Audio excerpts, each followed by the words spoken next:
Halo, selamat pagi murid-murid 1A. Apa kabarnya kalian hari ini? Miss berharap kalian semua selalu dalam keadaan sehat ya. Jumpa lagi dengan Miss Lia hari ini di pembelajaran tematik. Hari ini kita masih belajar tematik tema 6 ya, lingkunganku bersih. Sekarang sudah masuk subtema 3, lingkungan sekolahku. Apakah kalian sudah menyiapkan buku dan alat tulis kalian? Pastinya sudah ya. Miss yakin kalian juga sudah siap menerima pelajaran hari ini. Sudah mandi, sudah duduk rapi, dan juga sudah sarapan pastinya ya. Sebelum dan sesudah belajar, biasakanlah selalu berdoa ya. Yuk, kita mulai pembelajaran hari ini. Sekolah adalah tempat belajar. Kita belajar bersama teman-teman. Kita harus menjaganya agar tetap bersih. Sekolah bersih membuat kita terhindar dari penyakit. Menjaga kebersihan sekolah salah satu cara bersyukur kepada Tuhan. Nah, walaupun di masa pandemi ini kalian tidak ke sekolah, tapi saat nanti kalian ke sekolah, kalian juga harus selalu menjaga kebersihan lingkungan sekolah ya. Di pembelajaran sebelumnya kita sudah belajar tentang cara menjaga kebersihan lingkungan rumah. Nah, sama juga ya, menjaga kebersihan lingkungan rumah dan lingkungan sekolah. Menjaga kebersihan sekolah merupakan tanggung jawab semua warga sekolah. Lingkungan sekolah yang bersih dan sehat akan membuat siswanya belajar dengan nyaman. Selanjutnya, mari kita membaca teks berikut ini bersama-sama. Kalian membacanya juga ya di rumah. Membersihkan halaman sekolah. Semalam angin bertiup kencang. Halaman sekolah penuh daun berguguran.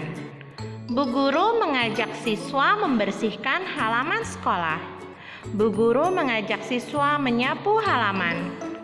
Anak-anak, tolong sapulah halaman sekolah kita sampai bersih ya. Bu guru juga mengajak siswa untuk membuang sampah dedaunan di tempat sampah. Buanglah sampah dedaunan di tempat sampah. Semua siswa bekerja sama membersihkan halaman sekolah. Dani dan teman-temannya bekerja dengan semangat. Nah, selanjutnya kalian bisa membuka buku tematik kalian. Ada pertanyaan sesuai dengan teks bacaan tadi ya. Yuk kita jawab sama-sama. Nomor 1, apa yang terjadi semalaman? Ya, semalam angin bertiup kencang. Nomor 2, ada apa dengan halaman sekolah? Ya, halaman sekolah penuh daun berguguran. Selanjutnya nomor 3, Bu guru mengajak siswa untuk melakukan kegiatan apa? Bu guru mengajak siswa untuk membersihkan halaman sekolah. Yang keempat, apa saja yang diperintahkan oleh Bu guru? Bu guru memerintahkan siswa untuk menyapu halaman dan membuang sampah dedaunan di tempat sampah. Yang kelima, bagaimana Dani dan teman-temannya melakukan pekerjaan itu? Mereka bekerja dengan semangat. Selanjutnya kita akan belajar sila ketiga Pancasila. Ada yang masih ingat? Ya, Persatuan Indonesia adalah bunyi sila ketiga. Lambangnya adalah pohon beringin. Arti dari pohon beringin yaitu pohon besar di mana banyak orang bisa berteduh di bawahnya, seperti halnya semua rakyat Indonesia bisa berteduh di bawah naungan negara Indonesia. Pohon beringin memiliki sulur dan akar yang menjalar kemana-mana, namun tetap berasal dari satu pohon yang sama, seperti halnya keragaman bangsa Indonesia. Walaupun berbeda-beda, tetapi tetap satu juga, yaitu Indonesia. Nah, sila ketiga dari Pancasila adalah Persatuan Indonesia ya. Contoh sikap sila ketiga Pancasila yaitu yang pertama, mengikuti upacara dengan tertib. Yang kedua, mengutamakan kepentingan sekolah. Yang ketiga, mencintai dan menghormati teman, guru, dan petugas sekolah. Nah, kalian harus saling menghormati antar sesama. Dengan persatuan Indonesia, maka kita akan hidup rukun. Berikutnya, olahraga membuat tubuh sehat. Lingkungan bersih juga membuat tubuh sehat. Kebersihan, pangkal kesehatan. Tuhan menyukai kebersihan dan orang yang bertubuh sehat. Oleh karena itu, kalian harus selalu menjaga kebersihan supaya kalian sehat ya. Berikutnya, di tema 6 kali ini, subtema 3, kita akan mempraktikkan gerakan tolakan, melayang, dan mendarat. Saat melakukan lompat tali, terdapat beberapa gerakan, yaitu gerakan tolakan, gerakan melayang, dan mendarat. Kalian pernah ya bermain lompat tali? Lompat tali biasanya menggunakan satu kaki. Itu namanya kita melakukan gerakan tolakan. Lalu saat melompat kita akan melayang. Kemudian setelah itu mendarat kembali. Nah, gerakan berjalan dengan satu kaki bisa memperkuat otot tubuh. Yuk kita menambah wawasan. Bacalah teks berikut. Engklek. Pernah ya kalian mendengarnya? Engklek adalah permainan tradisional. Ada yang menyebutnya taplak gunung dan sudamanda. Bermain engklek bagus untuk otot tubuh.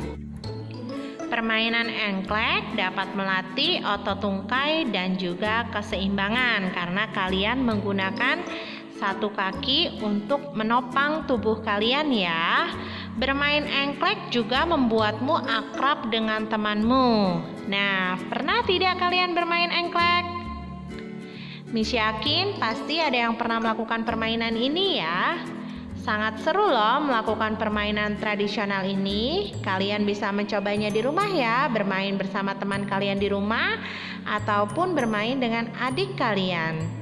Selanjutnya, mari kita membaca percakapan berikut kerja bakti di sekolah. Hari Sabtu, anak-anak SD Mekar melaksanakan kerja bakti. Bu Dewi memimpin anak-anak membersihkan kelas. Bu Dewi membagi tugas kepada tiap-tiap anak. Tegar, tolong bersihkan pajangan bunga di pojokan kelas. Baik Bu, ini pajangan terbuat dari apa Bu? Pajangan tersebut terbuat dari sampah daun kering. Bagus sekali ya Bu. Iya, hati-hati membersihkan pajangannya ya Tegar. Baik Bu.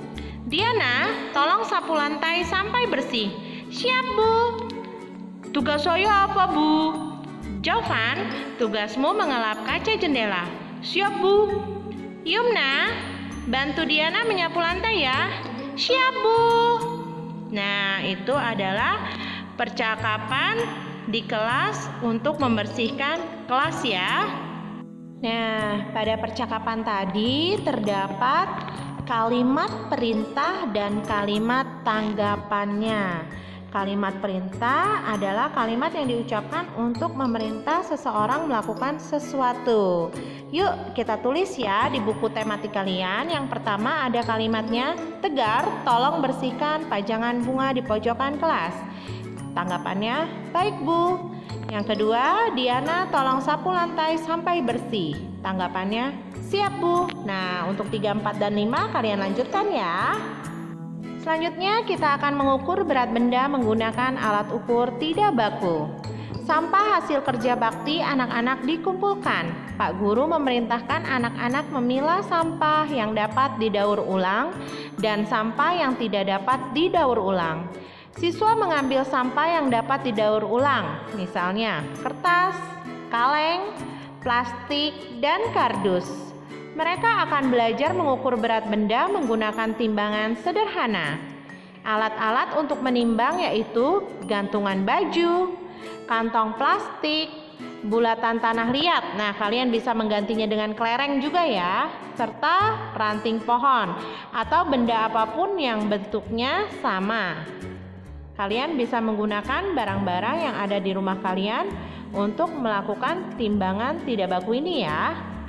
Mari kita membaca petunjuk berikut. Langkah-langkah menimbang dengan alat sederhana. Yang pertama, siapkan alat penimbang. Yang kedua, buatlah bulatan-bulatan kecil dari tanah liat. Usahakan ukurannya sama. Nah, untuk memudahkannya kalian bisa menggunakan kelereng ya. Yang ketiga, potonglah ranting pohon sehingga panjangnya mirip. Lalu yang keempat, kaitkan kedua plastik di ujung timbangan seperti gambar ya. Yang kelima, masukkan benda yang akan ditimbang, misalnya botol plastik, ke dalam salah satu plastik. Yang keenam, masukkan tanah liat atau kelereng tadi ke dalam plastik lainnya hingga kedua plastik seimbang. Maka terciptalah timbangan sederhana dengan alat ukur satuan tidak baku. Jika kalian menimbang botol plastik, kalian dapat menghitungnya ada berapa kelereng yang digunakan sehingga timbangan itu sama sejajar. Kalau timbangannya yang satu agak lebih di bawah, berarti dia lebih berat. Dan yang agak naik ke atas, maka lebih ringan. Nah, kalian bisa melakukan praktek ini di rumah ya. Minta bantuan orang tua kalian untuk membuatkan timbangan sederhana dengan satuan alat ukur tidak baku. Jika kalian tidak punya kelereng, kalian bisa menggunakan benda-benda lain yang ukurannya sama dan bentuknya sama, sehingga akan memudahkan kalian untuk menghitungnya. Mau ya kalian mencoba melakukannya? Selanjutnya ada pemilahan sampah. Sampah dibagi menjadi dua. Ada sampah organik dan sampah non-organik. Sampah organik adalah sampah yang berasal dari hewan dan tumbuhan. Biasanya bahan-bahannya mudah hancur. Contohnya ada sisa makanan, buah, sayur, daun, rumput, tumbuhan, ataupun kotoran-kotoran hewan. Dan berikutnya ada sampah non-organik. Sampah non-organik adalah sampah yang bukan berasal dari hewan dan tumbuhan. Nah, biasanya bahan ini bersifat tidak mudah hancur. Contoh dari sampah non-organik adalah plastik, kertas, kardus, botol, kaleng, beling kaca, dan lain-lain. Kalian pernah melihat kan tempat sampah seperti pada gambar? Ada sampah organik dan sampah non-organik. Saat kalian membuang sampah, kalian bisa memilihnya. Sampah tersebut mau dibuang di mana? Di yang organik atau non-organik? Karena kalian sudah tahu kan, yang termasuk sampah organik apa saja, yang termasuk sampah non-organik juga apa saja. Kalian sudah mengerti ya? Kalian bisa melihat gambar-gambarnya sebagai berikut ini.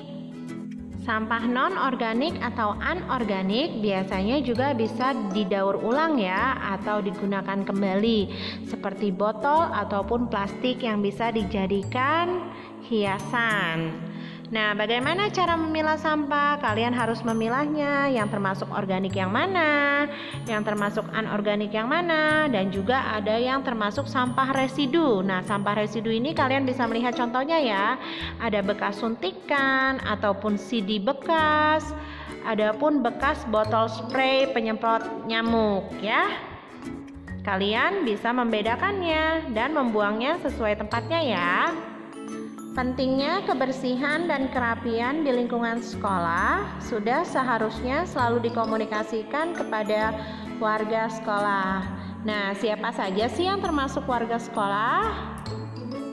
Ya, warga sekolah itu ada kamu sebagai siswa, Miss Lia sebagai guru ataupun ada kepala sekolah, dan juga ada penjaga sekolah di lingkungan sekolah, juga orang tua kalian yang jika datang ke sekolah. Mereka semua adalah warga sekolah yang harus menjaga kebersihan sekolah.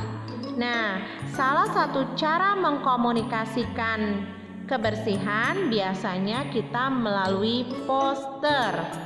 Apakah kalian tahu apa itu poster? Ya, poster adalah pengumuman bergambar. Pernah ya kalian melihat di jalan-jalan ada poster pengumuman tapi ada gambarnya tapi ada pemberitahuannya juga ya. Poster merupakan media yang berisikan huruf dan gambar yang menarik.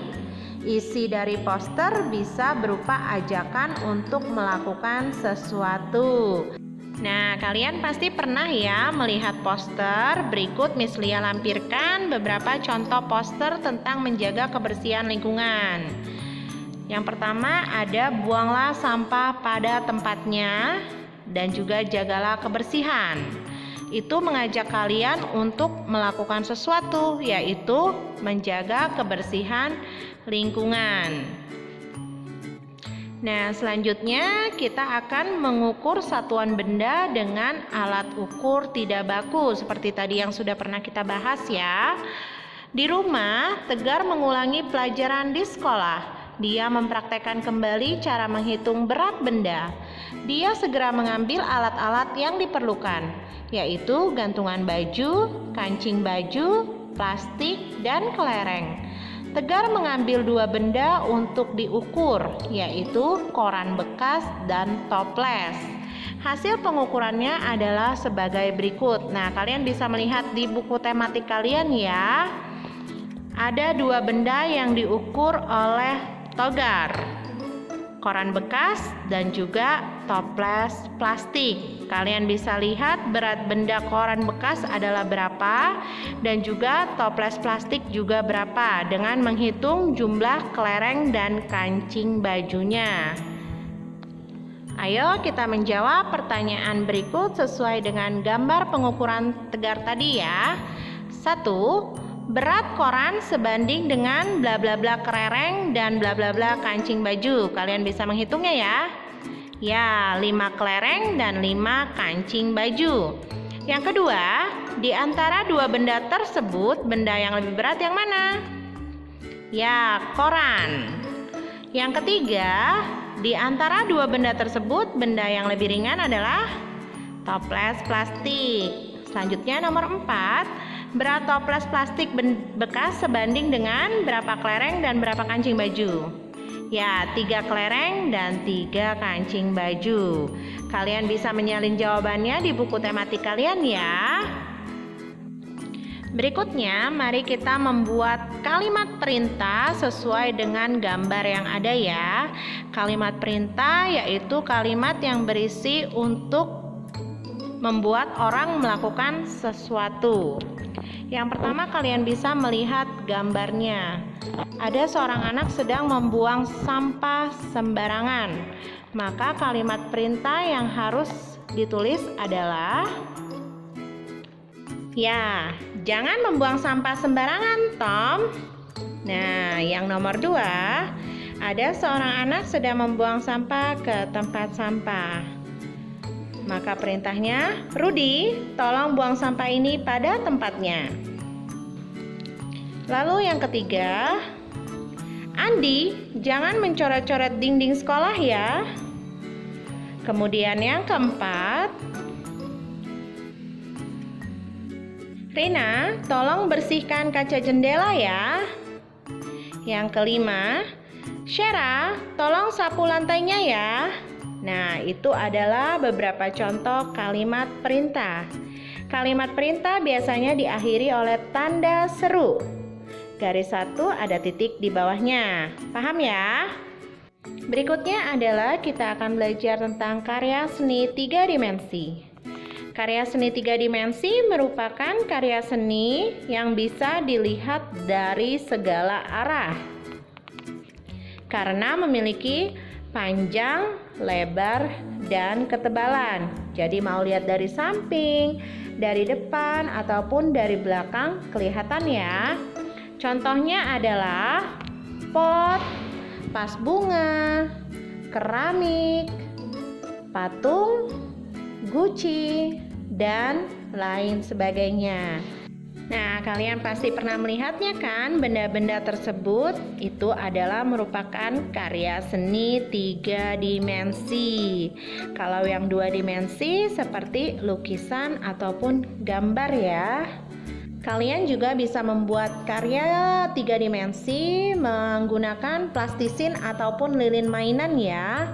Kalian bisa membentuk apapun menggunakan lilin mainan tersebut. Nah, hasilnya adalah karya seni 3 dimensi. Mengerti ya? Ya, itu adalah pembelajaran tematik kita hari ini. Kita sudah belajar tentang kalimat perintah, juga menimbang dengan ukuran yang tidak baku, serta belajar bekerja sama dalam membersihkan kelas. Semangat selalu ya belajar dari rumahnya. Tetap jaga kesehatan kalian. Dan juga jika keluar rumah harus mengikuti protokol kesehatan ya. Rajin mencuci tangan dan juga memakai masker. Harus rajin belajar dan juga selalu membantu orang tua di rumah. Miss berharap kalian dapat mengerti dan memahami pembelajaran hari ini. Sekian pembelajaran hari ini, sampai jumpa di pembelajaran tematik berikutnya. Terima kasih.